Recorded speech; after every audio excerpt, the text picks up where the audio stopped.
On September 3rd, 2022, my mobile phone rang while I was at work. "Hello, is that Mr. Laws?" they asked. "I'm calling from Vets for Pets in Penrith.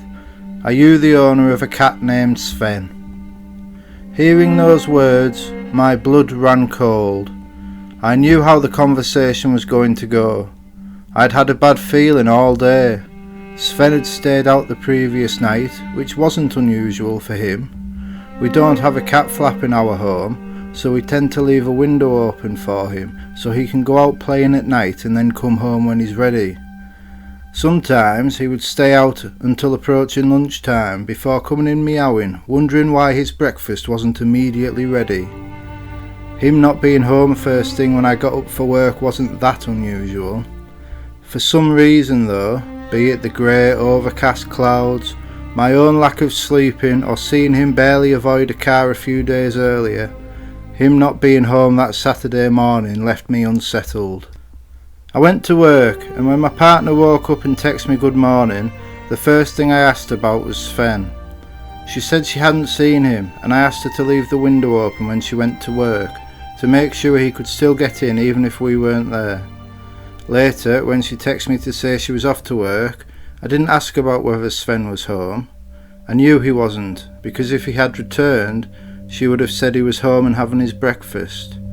The overcast clouds grew greyer, and the knot in my stomach tightened. I don't answer phone calls at work. I barely answer phone calls at all. I live with my phone on silent, and if I see somebody ring that isn't one of a select few people, I tend to let it go to voicemail and ring them back later. When my phone flashed up with a number I didn't have saved, but which had our local area code as the first 5 digits, my first thought was to ignore it. That gnawing feeling inside told me it had to be answered. "Have you seen Sven today?" I don't know why that question had to be asked. I don't know why it was relevant. I don't know why I went on a ramble about when he had left the house, and how we were at work, and how there was a window open for him, and how he often goes out at night and doesn't return until the next day, and how I had left for work early and my partner had left for work later on, and how I hadn't asked her if he'd returned before she departed. I think I was trying to delay the inevitable, to fill the silence with so many words that the person on the other end of the phone couldn't speak, knowing that when she did, my heart would break. Eventually, I had to let her tell me what it was she had phoned me for. "I'm really sorry to have to tell you this. Sven was involved in an accident. He was hit by a vehicle on Junction 40, and he has sadly passed away. There was nothing we could do." On May 28, 2020, a female cat in the Castletown area of Penrith gave birth to a litter of kittens. On August 6, 2020, my partner left our home and returned 30 minutes later with the runt of that litter. After some debate, her name choice of Homer and my name choice of Sherlock were both shot down by the twins, who banded together, persuaded their mother and left me outvoted 3-1. Our little kitten would be known forevermore as Sven, affectionately referred to as the special boy. Sven came to us in unusual circumstances. Our home had been invaded by a rat, and after my brother came round to chase it out of the house, he went home and returned with one of his cats, so we could leave it downstairs to protect us in case the rat came back. Seeing the way my partner and the kids played with my brother's cat, seeing how my partner's face lit up when the cat sat on her lap, it was such a beautiful thing. "Why don't you email the landlord and ask if we can have a cat?" I asked her. "I'm already writing an email," she said, "and my sister knows someone who has a kitten to rehome." All my life I've had dogs. For the prior 26 years, my time was split between my house, which had first Barney and then Mr. Blue and Bella, and my best mate's house, where he lived with his wonderful dog Bollocks. I'd never minded cats, but I was unashamedly a dog person. When I held Svennypoo for the first time, I knew that I would never refer to myself as a dog person again, because this little furball, held against my chest, had stolen my heart. Everyone told me kittens were playful and full of adventure, and our Sven was no different. I'm someone that gets hot while sleeping, and I prefer to leave my feet out of the bottom of the quilt so as to regulate my temperature. I didn't sleep much that first few weeks because I'd keep being woken up by shooting pains in my toes from them being attacked. That soon developed into a game where my partner and I would move our toes around under the quilt and Sven would dive on them, and we had so much fun watching him try to eat our feet while the quilt rendered his attempts at chewing fruitless. We laughed as he peeked around the curtains, and later as he figured out how to use his claws and started to climb up them. He started climbing onto the top of the doors too, and sometimes he needed help down, but it never stopped him from climbing up again. I could sit and watch him play with his toys, including his favourites Teddy, Fishy and Hedwig, for hours. Hearing the kids laugh while they played with him was so special. As he grew older, we approached the day when we would have to let him outside. It was a day I was dreading because he still seemed so young, and all I could imagine was that he'd run away or get lost and not come home. Even so, I knew he was never meant to be a house cat. He just had so much adventure in him, so much eagerness to explore the world. On the day he was due at the vet's to get neutered, my partner's son was so worried about him. While we were getting ready, he came downstairs with his special red blanket all folded up and asked if we could put it in Sven's travel box for him. It was the sweetest thing, and it made the journey to and from the vet so much easier for Sven. The travel box doubled up as a bed in the living room for him, and that red blanket stayed in his box from then on, and he curled up on it with Teddy all the time. When the day came to let him out for the first time, my heart was in knots. We'd had him out in the garden before, giving him supervised access to get used to both being outside and being around our neighbour's 2 dogs. It worried me how the dogs would react to Sven, but, like seemingly everyone he came into contact with, they loved him. They would get so excited whenever the special boy came out to see them, and over the next 18 months or so, they would spend so much time playing together. When the older of our neighbour's dogs passed away, Sven would comfort the younger, often popping into next door's house through the window to see her and curl up, and sometimes try and pinch her food. That first time Sven was set free though, I didn't know what to expect. Seeing him climb up on the shed rooftops opposite before disappearing over the wall, I just wanted to run to the other street, find him and bring him back. "Just leave him," my partner said. "He loves us and he'll come home when he's ready."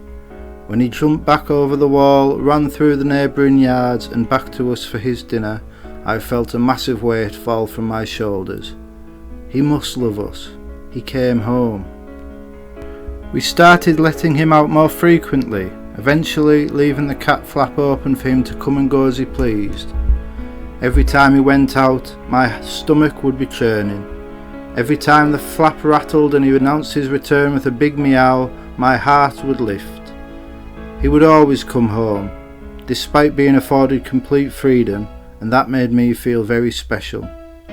Over time, we heard stories of what he was doing with that freedom, and they made me chuckle.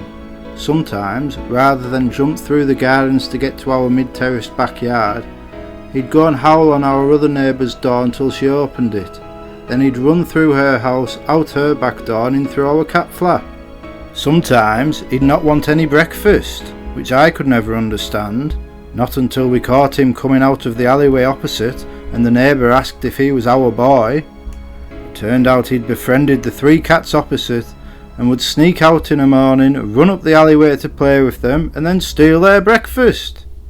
Then there was the time he didn't come home for 24 hours. He was still quite young at this point, not even a year old. At first we were staying calm, but as it got to late afternoon we put a post on Facebook asking if anyone had seen him. The response we got was huge, and it was so special to see so many people looking out for Sven. After traipsing around Castletown for hours, we went home as it was getting dark, and about 10 minutes later the cat flap rattled and the big meow signalled the special boy's return. The stories we heard that day, about him being spotted chasing rabbits up Thacker, about him going to the bottom allotment all the time and staring at the chickens, about the people who came into contact with him on a regular basis. It was eye-opening. We thought our special boy stayed in the neighbouring streets, but the depth of his adventurous spirit surprised us all. Of everywhere, his favourite place to visit was my partner's allotment. It started with him following us down one day, staying a little bit back but always keeping us in sight. When he realised the allotment was somewhere my partner regularly spends her time, he loved it. He'd run around it for hours, playing in the mud, nibbling the plants, chasing the birds and meeting all the other people down there. On days when it was raining and there was nothing to be done down the allotment, Sven would still come home with muddy paws, and we knew exactly where he had been. He made a lot of friends down there, and it got to the point where all you'd have to say to him was, "Allotment," and he'd get as excited as a dog gets when their lead is brought out of the cupboard. Of course, the original reason we got him was to ensure no beasties got into the house after the carry-on with the rat. It's fair to say he wasn't the best at defending his territory. Don't get me wrong, there were far too many occasions when I'd get up in the morning and walk downstairs, only to step in a dead bird he'd left at the bottom of the stairs. It was mice that were the real problem.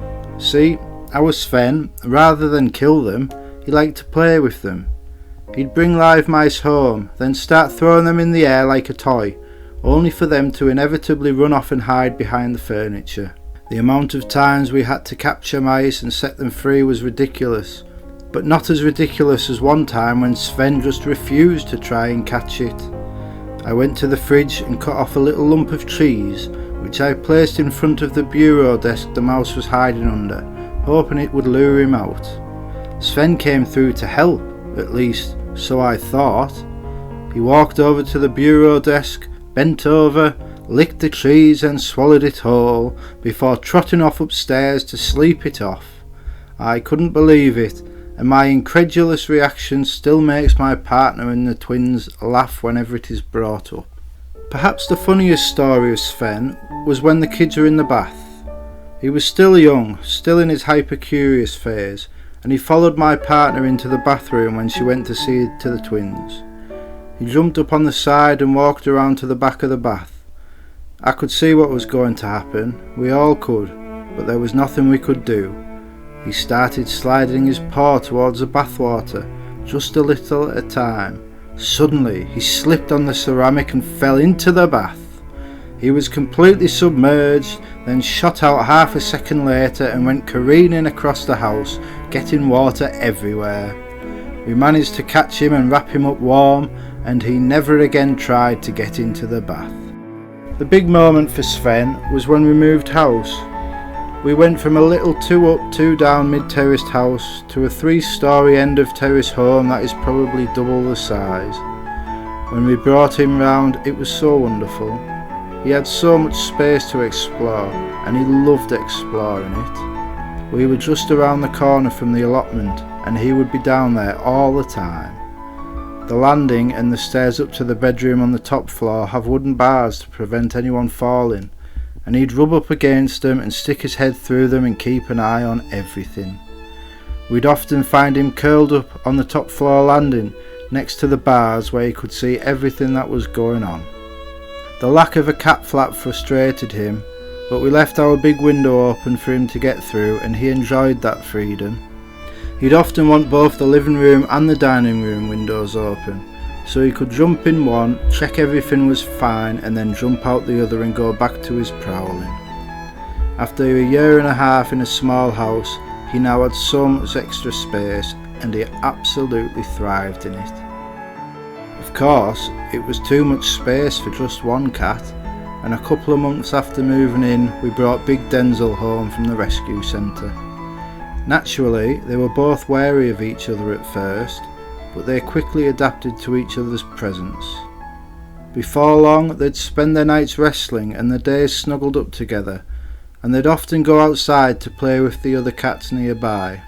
They had their own little club, about 4 of them, and they'd run backwards and forwards up the alleyway, scrapping and chasing and having so much fun. I often wonder if the reason Sven would come in one window and go out the other seconds later is because he was trying to catch one of his pals from behind. The other cats would come in our garden looking for Sven, and then off he'd go, back to being the leader of the pack. Sometimes he'd stay out all night playing, and he'd only come back when it was time for breakfast, and it was so lovely knowing he had adapted so well to the move. His relationship with Denzel was so special. Here he was, a big older lazy boy who was quite nervous, and there was the younger and crazier Sven, forced to share living quarters he'd had to himself for 20 months. It sounds like a recipe for disaster, but they brought out the best in each other.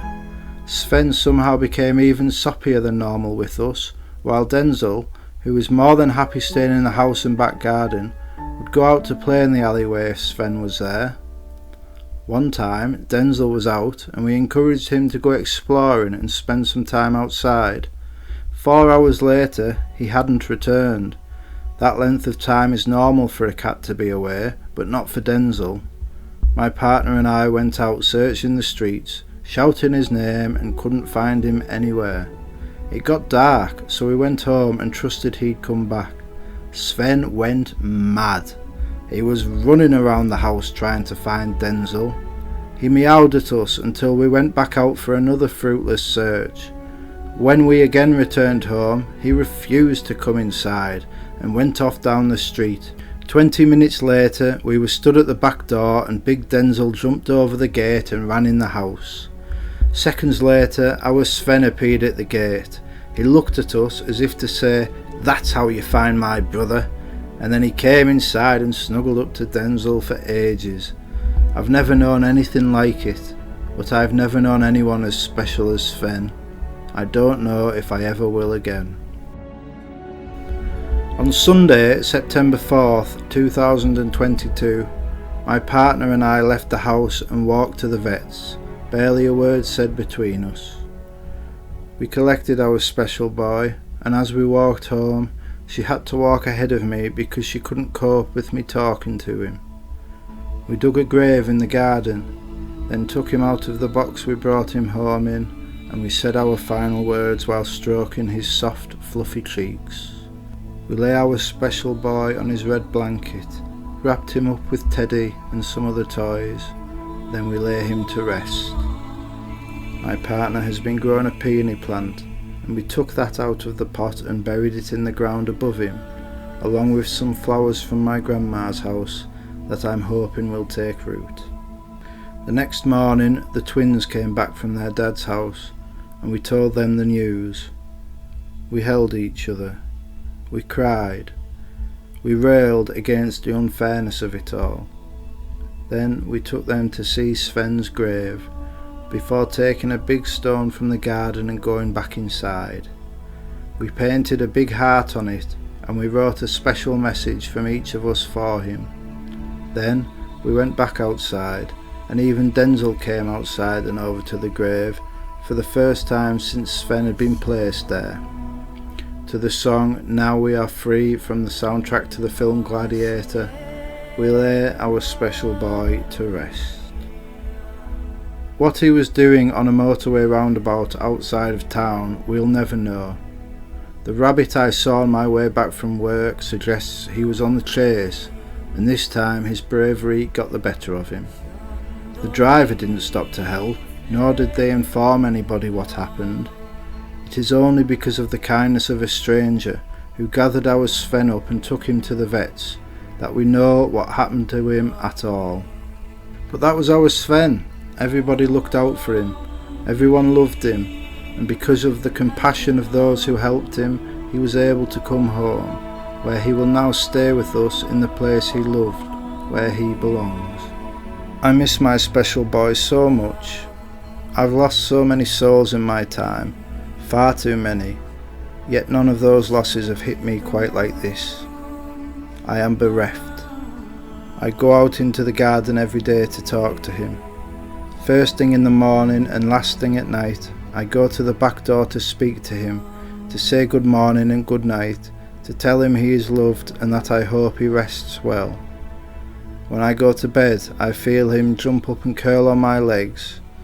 When I walk up the stairs, I stroke between the bars where he would stick his head through. When I sit on the sofa, I lean my head in towards the arm where he would jump up and rub against me. I look up to the windows, hoping he'll jump through, knowing he never will. We went to McDonald's the other day, and I broke out sobbing because I was having chicken, and whenever I went out I'd always wrap up some chicken or some gammon fat for him, and now I never will again. I'll never again order extra toppings on a takeaway pizza just so I can give them to him.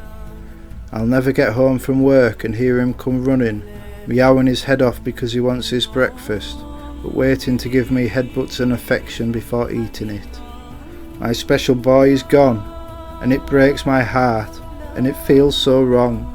I miss him so much. Our Sven was just 2.5 years old. He should have been with us for another 15 years, and yet he is gone. They say the brightest flame burns the fastest, and never has that phrase been truer than for our special boy. They say cats choose their own homes. Sven was popular, he was friendly, and he made cameos in so many people's lives. Then he came home. Sven chose us, not just once, but every single day.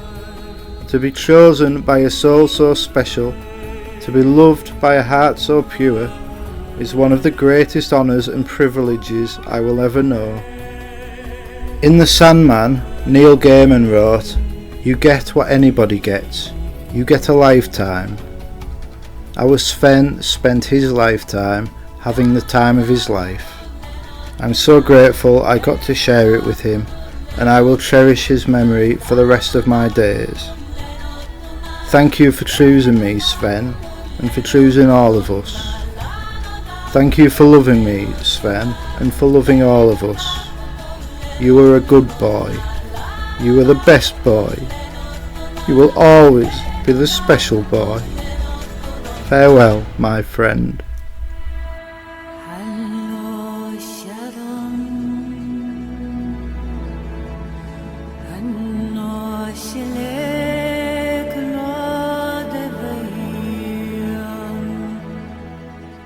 Level